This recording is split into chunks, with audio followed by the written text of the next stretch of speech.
हवा में कोई एयरक्राफ्ट क्रैश हो जाए। ये प्लेन क्रैश भी कम ऊंचाई पर नहीं बल्कि 33,000 फीट की ऊंचाई पर हो, तब क्या होगा? किसी का बचना संभव है? शायद ये सवाल पूछना ही गलत है। 33,000 फीट की ऊंचाई पर कोई प्लेन क्रैश हो जाए, उसके कई टुकड़े हो जाए, फिर भी किसी इंसान की जान बच जाए, सोचना ही गलत है। पर आज मैं उस प्लेन क्रैश की कहानी जिसमें एक लड़की जिंदा बच गई, वो भी बिना पैराशूट के नीचे गिरी और उसकी सांसें चलती रही, जिसे लोग कहते थे कि वो दुनिया की सबसे खुशकिस्मत लड़की है, लेकिन वो खुद को दुनिया की सबसे बदकिस्मत क्यों बताने लगी। जानते हैं फैक्ट्स एंड नॉलेज की एक और दिलचस्प वीडियो में। ये हादसा चेकोस्लोवाकिया देश में हुआ था, सेंट्रल यूरोप का एक देश जो 1918 में ऑस्ट्रिया हंगेरी से आजाद देश बना था। उस दिन तारीख थी 26 जनवरी 1972। एक एरोप्लेन ने स्वीडन के स्टॉकहोम से सर्बिया के बेलग्रेड के लिए उड़ान भरी थी। इस फ्लाइट का नाम था जेट फ्लाइट नंबर 367। बीच में डेनमार्क के कोपेनहेगन और क्रोएशिया के जाग्रेब में रुक के इसे सर्बिया पहुंचना था। स्वीडन के स्टॉकहोम से जेट फ्लाइट 367 ने दोपहर के 1:30 बजे टेक ऑफ किया और मैकडोनेल्ड डगलस DC-9 जाते की इस प्लेन ने कोपेनहेगन एयरपोर्ट पर दोपहर के 2:30 को लैंड किया।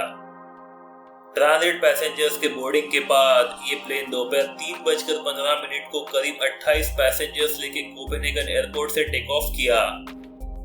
सब कुछ ठीक चल रहा था। एयर होस्टेस खाने की सामान की ट्रॉली लेकर पैसेंजर्स को देने आ रही थी। उड़ान भरने के करीब 46 मिनट बीत चुके थे। तभी दोपहर के 4:01 को प्लेन में एक जोरदार धमाका हुआ। धमाका इतना तेज था कि हवा में ही प्लेन के 3 टुकड़े हो गए। प्लेन में आग लग गई। प्लेन के टुकड़े, पैसेंजर्स और उनके लगेजेस नीचे गिरने लगे। उस समय प्लेन चेकोस्लोवाकिया देश के ऊपर से गुजर रहा था। जहां ये टुकड़े गिरे, ये वो जगह थी चेकोस्लोवाकिया के एक गांव के पास।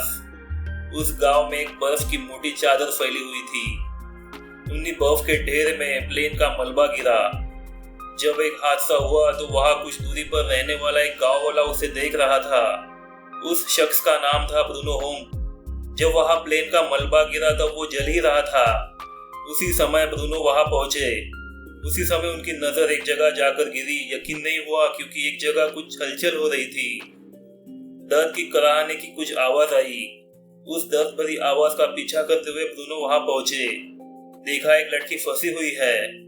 ब्रूनो दूसरे विश्व युद्ध में मेडिकल टीम का हिस्सा रहे थे, इसलिए उन्होंने तुरंत उस लड़की को बेहद ही संभल कर बाहर निकाला और फर्स्ट एड किया। उस लड़की के दिमाग में गहरी चोट लगी थी, पैर की हड्डियां टूट गई थी, मांसपेशियां फट गई थी। लड़की को फर्स्ट एड मिला। उसके बाद लड़की कोमा में चली गई। करीब 2 हफ्ते बाद उसे फिर होश आया। वो 23 साल की लड़की थी, वेस्ना वुलोविक। वेस्ना वुलोविक, जो कि इस फ्लाइट जेट 367 की एक एयर होस्टेस थी।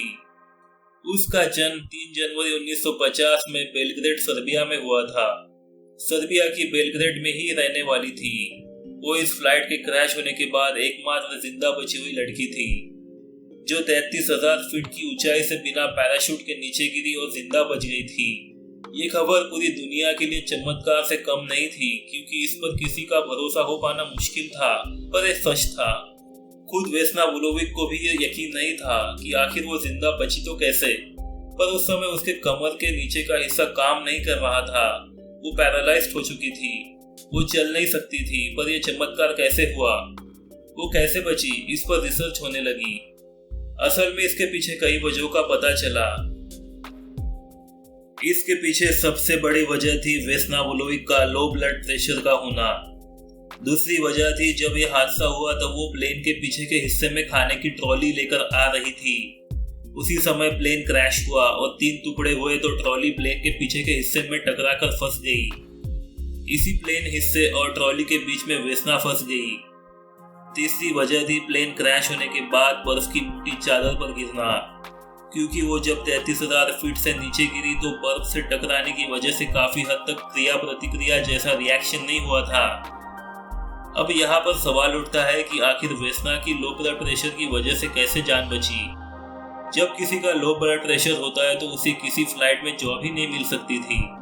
लेकिन वेस्ना को एरोप्लेन में ही काम करने की इच्छा थी। इसके पीछे की कहानी है कि वेस्ना एक बार फ्लाइट से लंदन घूमने गई थी।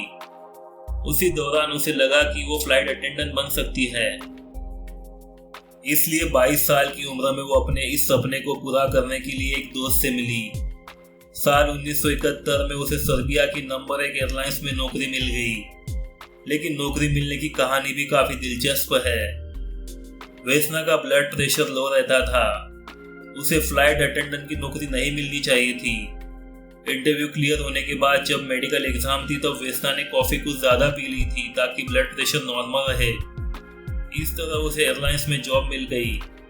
इस हादसे से पहले सिर्फ 8 महीने तक उसने नौकरी की थी।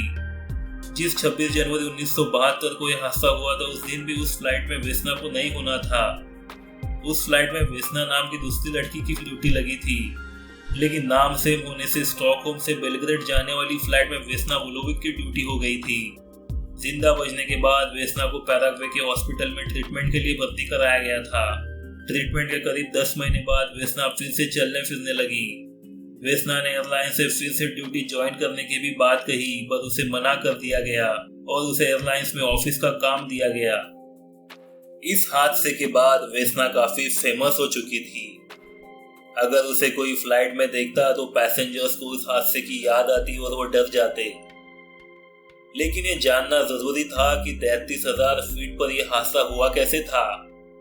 तो बताया जाता है कि यह हादसा नहीं बल्कि आतंकी हमला था।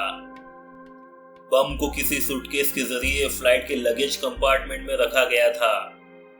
उस जमाने में एयरपोर्ट पर आज जैसी चेकिंग भी नहीं होती थी। लेकिन इस घटना से जुड़े आतंकियों के बारे में आज तक कोई सुराग नहीं मिल सका है। इस हादसे के कई साल बाद 2002 में एक इंटरव्यू के दौरान वेस्ना ने बताया था कि मेरे साथ के स्टाफ और मुझे लग रहा था कि कुछ ना कुछ तो गलत होने वाला है, क्योंकि पायलट ने उड़ान से पहले 24 घंटे तक खुद को होटल के कमरे में ही बंद रखा था। वो अपने कमरे से बाहर भी नहीं आना चाहते थे। लेकिन वेस्ना का इस हादसे में बचना और उसके लो ब्लड प्रेशर का इससे क्या लेना देना है? इसके बारे में डॉक्टर बताते हैं कि जब आप हजारों फीट की ऊंचाई पर होते हो और अचानक ऐसा हादसा होता है तो ब्लड प्रेशर काफी बढ़ जाता है और फिर ऑक्सीजन की कमी से दिल फट जाता है। उस फ्लाइट में दूसरे यात्रियों के साथ ऐसा ही हुआ होगा, लेकिन वेस्ना को लो ब्लड प्रेशर था। ऐसे में उसका ब्लड प्रेशर बढ़ा तो सामान्य लोगों की तुलना में काफी कम रहा होगा, इसलिए वो सर्वाइव कर पाई। इसके अलावा वो खाने की ट्रॉली और फ्लाइट के हिस्से के बीच फंस गई थी तो आग की लपटों से बच गई और नीचे बर्फ की चादर से टकराने के बाद भी उसे उतना झटका नहीं लगा जितना सामान्य तौर पर लगता है। इन्हीं वजहों से उसकी जान बच गई। 33,000 फीट की ऊंचाई से बिना पैराशूट जमीन पर जिंदा आने की वजह से Guinness book of world record में ईयर 1985 में वेस्ना का नाम दर्ज हुआ। आज भी ये रिकॉर्ड नहीं टूट पाया और शायद ही ये रिकॉर्ड कभी टूट भी सके। पूरी दुनिया इस हादसे में बची वेस्ना वुलोविक को किस्मत वाले मानते हैं, लेकिन वेस्ना अपने आप को दुनिया की सबसे बदकिस्मत लड़की मानती थी, क्योंकि हादसे में भले ही वो बच गई लेकिन उसकी हंसती खेलती जिंदगी उसी दिन बर्बाद हो गई, क्योंकि वो जिंदा तो थी लेकिन सामान्य इंसान की तरह नहीं। उसकी सेवा और इलाज कराते कराते माता पिता की भी मौत हो गई। वो खुद एक कमरे में रहने को मजबूर हो गई थी। दुर्घटना के बाद वो माँ भी नहीं बन सकती थी। उसकी शादी हुई लेकिन कुछ ही दिनों में शादी टूट भी गई। 66 इयर्स की उम्र में 23 दिसंबर 2016 को बेलग्रेड सर्बिया में वेस्ना वुलोविक ने आखिरी सांसें ली। दोस्तों, आपको ये वीडियो कैसे लगा प्लीज कमेंट करके बताइए। लाइक, शेयर और मेरा चैनल सब्सक्राइब भी कीजिए, साथ ही बेल आइकन को भी प्रेस कीजिए ताकि ऐसे ही रोमांचक वीडियोस के नोटिफिकेशंस आपको मिलते रहे। मिलते हैं मेरी अगली वीडियो में। धन्यवाद।